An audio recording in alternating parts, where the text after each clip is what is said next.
tere kallid vaatajad, ja täna ma toon teile video, kuidas teha endale kostum, kirjad või need asjad, mis seal League of Legendsis ütleb, kui te mängite.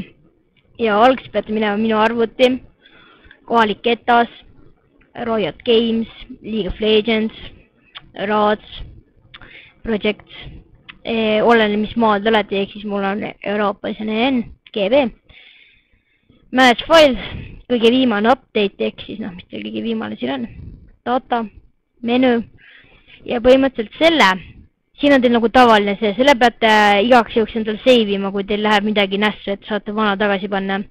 Mul on originaalne olemas siin ja kostum on mul siin, igaks juhuks. Ja iga update'iga siis see kostum, mis te olete ise teinud, muutub. Aga näh, eks teete lahti, teil peab olema Notepad või Notepad++. Ja noh, põhimõtteliselt siis hakategi siis asju otsima, et põhimõtteliselt kui te tahate mängu neid, siis te peate panema lihtsalt minema Game Announcements ja siis siin on kõik niisugused asjad.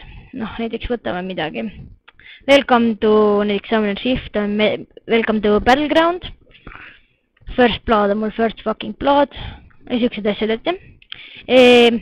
Väga tihti võib ka niisugused asjad olla, et teil tuleb niisugused imelikud kirjad, mida te ei kirjutanud. Siis te vist kogemata olete need ära kustutanud. Või olete te neid kogemata topelt pannud, et siis vaadake igaks üks üle, mida te olete muutnud. Ja siin on tegelikult väga palju asju saate muuta, kõik need kirjad, mis nagu iga võime peal on. Te saate need ka ära vahetada. Aga noh, neid ma ei soovitaks.